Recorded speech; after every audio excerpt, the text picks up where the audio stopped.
بسم اللہ الرحمن الرحیم۔ شروع اللہ کے نام سے جو بڑا مہربان نہایت رحم والا ہے۔ السلام علیکم دوستو، آج بروز جمعرات 11 جون 2020 ہے۔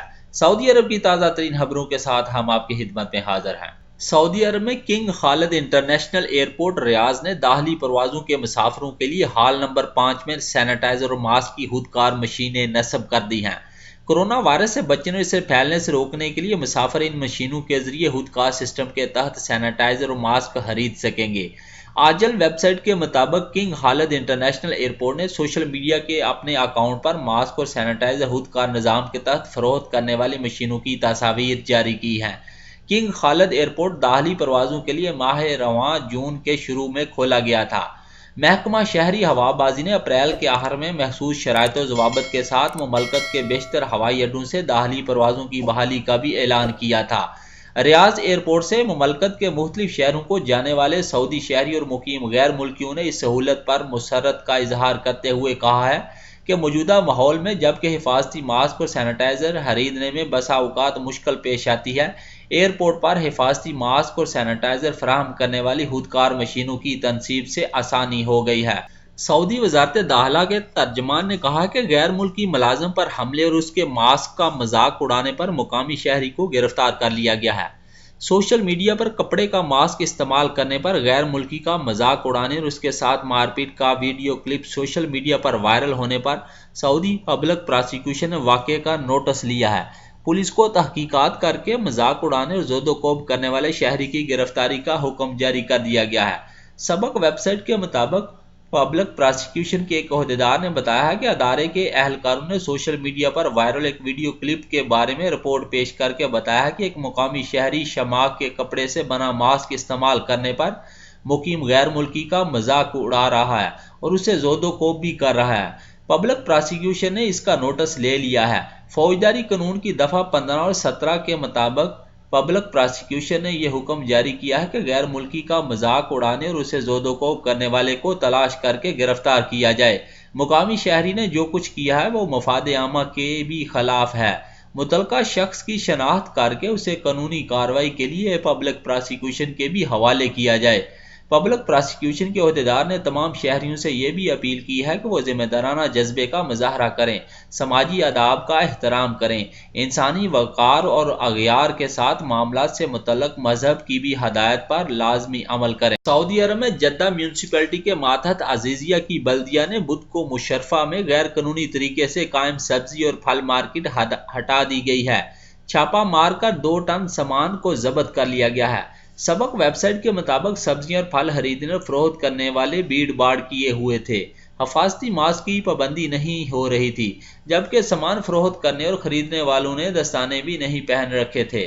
سیکٹری بلدیات انجینئر محمد الزہرانی نے بتایا کہ عزیزیہ بلدیہ کے چیئرمین اور متعدد انسپیکٹرز چھاپہ مہم میں شریک تھے۔ صفائی عملہ بھی ہمراہ تھا۔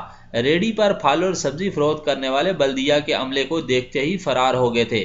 الزہرانی نے یہ بھی بتایا کہ مشرفہ محلے میں جو جدہ کے شمال میں واقع ہے 2 ٹن پھل اور سبزیاں ضبط کر کے فلاحی انجمن کے حوالے کر دی ہیں۔ جدہ میونسپلٹی مقامی شہری اور مقیم غیر ملکیوں کی سلامتی کو یقینی بنانے کے لیے آئندہ بھی چھاپہ مہم جاری رکھے گا۔ سعودی عرب میں ریاض میونسپلٹی نے گرین ریاض منصوبے کے تحت دارالحکومت میں 16 لاکھ سے زیادہ پھلواریاں اور پودے لگائے ہیں۔ یہ کام 5 ماہ کے دوران انجام دیا گیا ہے۔ اخبار 24 کے مطابق میونسپلٹی نے یہ بیان میں کہا کہ گرین ریاض منصوبے کا مقصد سبزہ زاروں کا رقبہ بڑھانا ہے۔ اس حوالے سے ایک پروگرام بھی نافذ کیا گیا ہے۔ سبزہ زاروں کی آبپاشی میں واٹر ٹریٹمنٹ پلانٹ سے بھی استفادہ کیا جا رہا ہے۔ اس کی بدولت شہر میں آب و ہوا بہتر ہو رہی ہے اور سبزہ زاروں میں اضافے کی وجہ سے گرمی کی شدت میں بھی کمی آ رہی ہے۔ ریاض میونسپلٹی نے یہ بیان میں مزید کہا ہے کہ 541 مربع کلومیٹر کے رقبے میں 7.5 ملین درخت لگائے جائیں گے، جبکہ سعودی عرب کی 16.4 ہزار کلومیٹر طویل شاہراہوں پر بھی شجرکاری ہوگی۔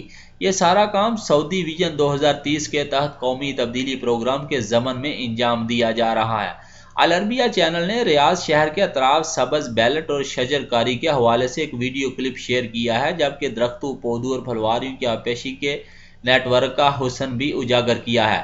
ریاض میونسپلٹی کی جاری کردہ تفصیلات کے مطابق 1 جنوری سے 31 مئی 2020 تک شہر ریاض میں 16,02,055 پھلواریاں، 10,963 درخت اور 9,760 پودے اور 2,600 کھجور کے درخت لگائے گئے ہیں۔ مسلم وزرائے خارجہ نے ہنگامی ویڈیو اجلاس میں فلسطین سے متعلق اسرائیلی اقدام پر تبادلہ خیال کیا ہے۔ ہنگامی ویڈیو اجلاس میں عالمی برادری سے یہ اپیل کی گئی ہے کہ اسرائیلی حکام کو مقبوضہ فلسطینی علاقے اپنے خود مختاری میں شامل کرنے کے فیصلے پر عمل درآمد سے روکنے کے لیے اقدامات کیے جائیں۔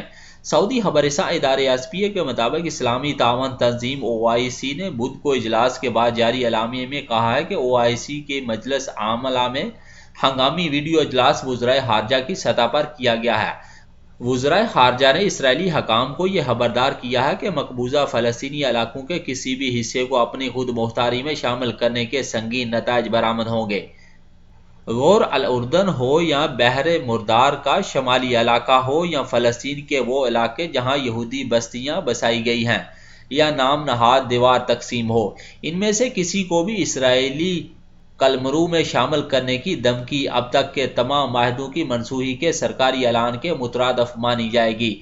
اعلامیے میں یہ بھی کہا گیا ہے کہ اسرائیل کے کسی بھی ایسے اقدام کا مطلب یہ لیا جائے گا کہ وہ مذاکرات کے ذریعے تنازع کے تصفیہ پر حرف تنصیح پھیر رہا ہے۔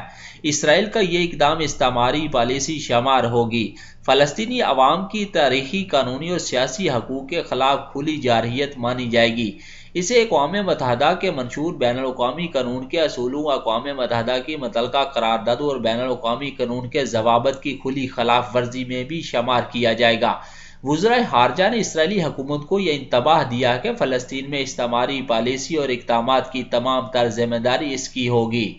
اجلاس نے اسرائیل کی جارحانہ خطرناک دھمکیوں کو پوری قوت سے مسترد کر دیا ہے اور یہ خبردار بھی کیا ہے کہ اس کے خلاف تمام سیاسی قانونی اقدامات بھی کیے جائیں گے۔